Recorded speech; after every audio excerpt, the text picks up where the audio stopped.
이번 클립에서는 가변인자에 대해서 설명드리도록 하겠습니다. 가변인자는 실제로 C의 기능이 맞고요. C의 키워드가 있으니까요. 하지만 대부분의 랭귀지에서 가변인자 자체를 지원하지는 않습니다. 그리고 플랫폼의 디펜던트한 특징 때문에 예를 들면 파스칼 같은 랭귀지에서는 가변인자를 아예 구현할 수 없는 그런 상황이 됩니다. 자, 가변인자는 우리가 실제로 제일 처음부터 사용을 했습니다. 그 내부 구조를 설명을 하지 않았다 뿐입니다. Variable Argument라고 합니다. 자, Variable Argument, 포인터와 스택 동작을 이해해야지 이해할 수 있는 구조인데요. 실제로 사용하는 키워드는 점점점입니다. 점점점을 3개 쓰는 아주 이상한 키워드를 심벌을 쓰고요. 그 다음에 점점점은 실제로 C++에서는 가변 매크로라든지 그 다음에 템플릿에서 가변 템플릿을 사용하기 위해서 확장이 되었습니다. 지금 이 클립에서는 C에서만 사용하는 점점점에 대해서만 설명을 드리도록 하겠습니다. 자, 소스를 보고요. 자, 여기서 이전 소스는 지우고 지우도록 하겠습니다. 그 다음에 이것도 지우도록 하고요. 자, 함수를 정의할 때 이렇게 sum 함수를 하나 정의를 했고요. 첫 번째는 count가 온다라고 해보겠습니다. cent라고 해봤습니다. 그 다음에 a, b, c 이렇게 합니다. 자, sum 함수의 의미는 뭔가 하면 이 count만큼의 이 변수 값을 더하라는 뜻입니다. 그러면은 메인에서는 sum에서 어떻게 이 함수를 이용할 수 있는가 하면 3, 나는 3개를 더하겠다. 그리고 1, 2, 1, 10, 20, 30에서 12, 30을 더하겠다라고 사용을 할 수 있습니다. 그러면은 s라는 변수의 sum의 결과값을 저장하고 s를 출력해 볼 수가 있죠.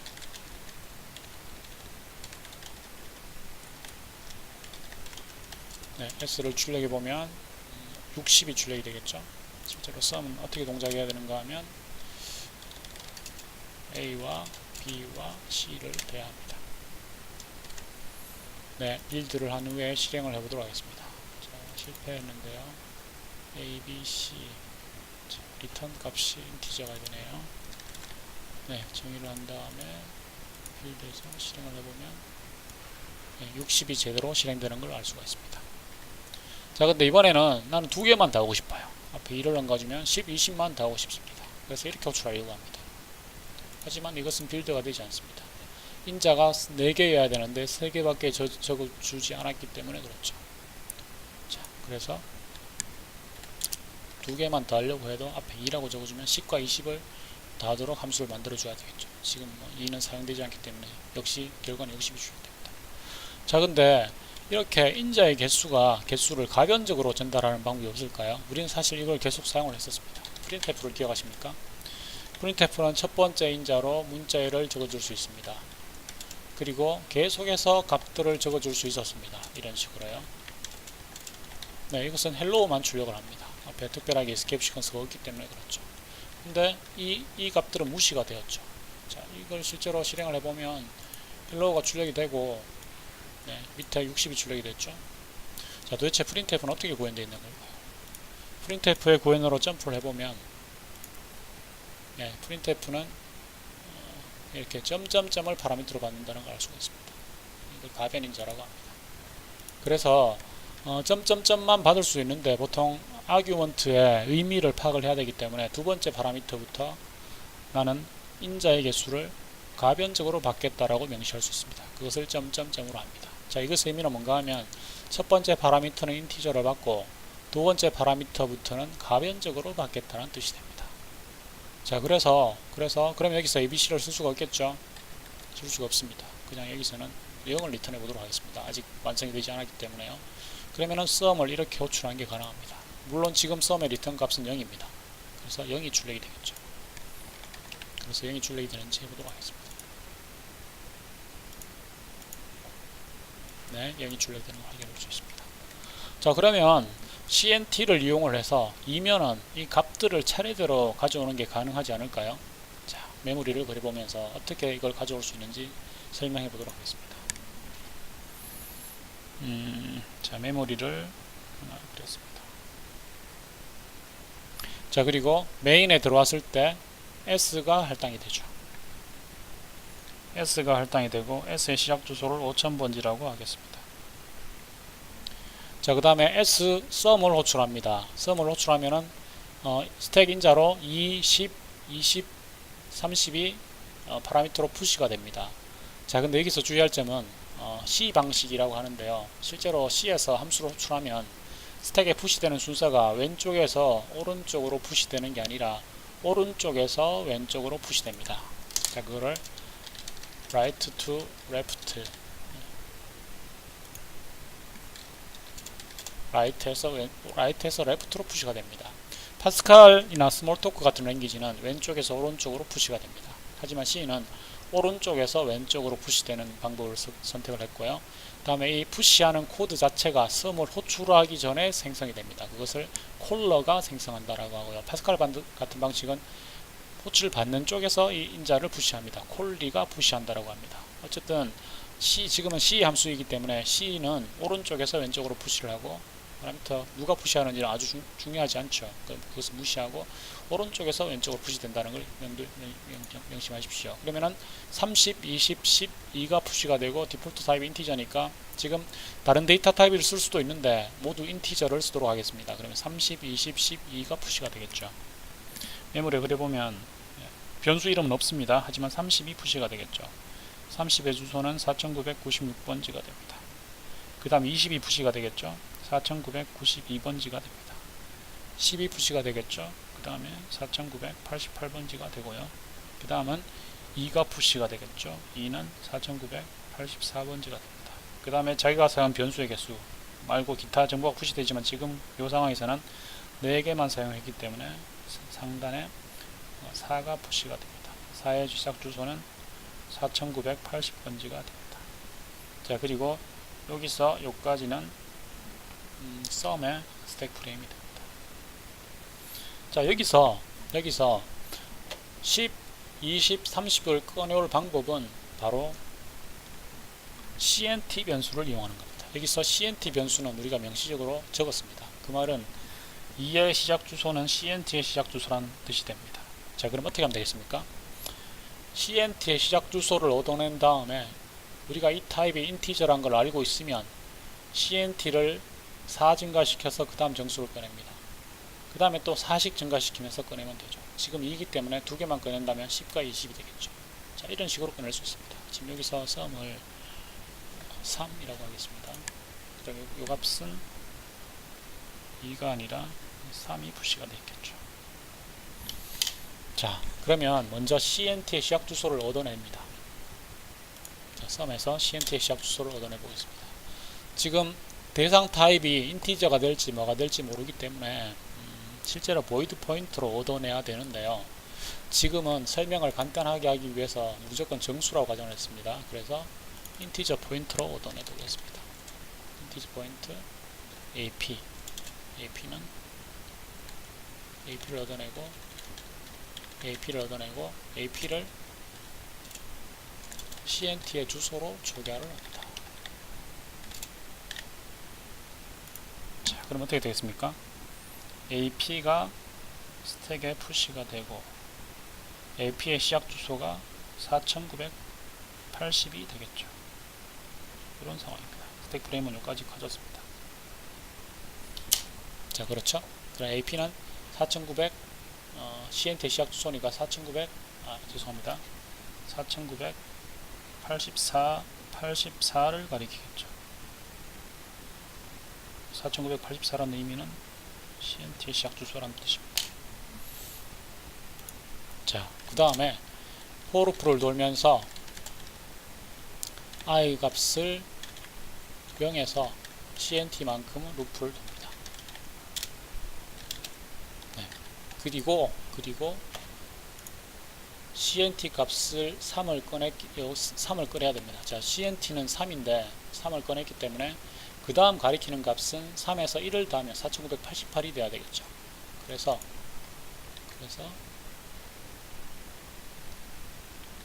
AP를 1 증가시킵니다.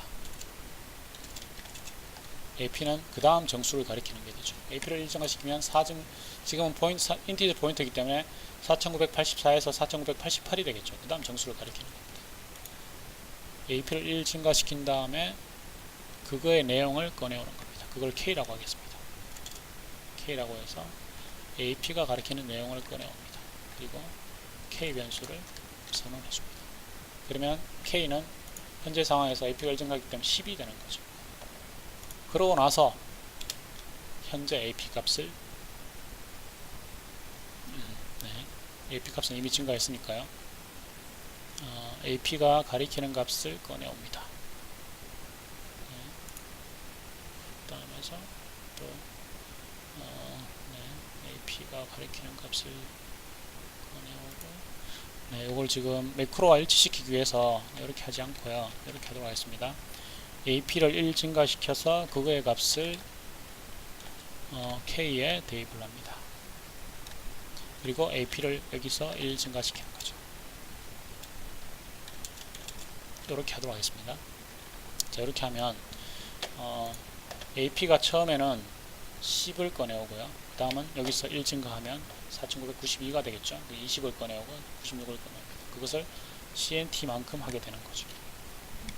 자, 이렇게 하면 값을 다 더하는 것이 가능합니다. 값을 꺼내왔을 때 어떻게 해야 됩니까? 썸이니까 계속해서 더해줘야 되겠죠. 그래서 S라는 변수에 꺼내온 K 값을 계속해서 누적을 시키고요.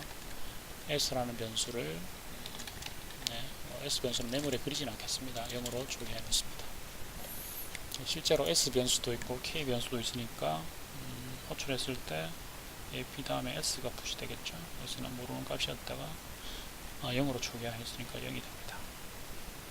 그리고 포문 안에 들어가면 또 K 블락이 또 스택 프레임 할당이 되겠죠. 그건 여기 그리지 않도록 하겠습니다. 자, 이렇게 하면 3개를 더하는 문장을 간단하게 간단하진 않지만 만들 수 있습니다. 그래서 실제로 실행해서 60이 되는지 해보도록 하겠습니다. 0이 되네요. 자, 더해지지 않았습니다. 왜냐하면 여기서 S를 리턴해 줘야 되는데 우리가 S를 리턴하지 않았네요. 자, S를 리턴합니다.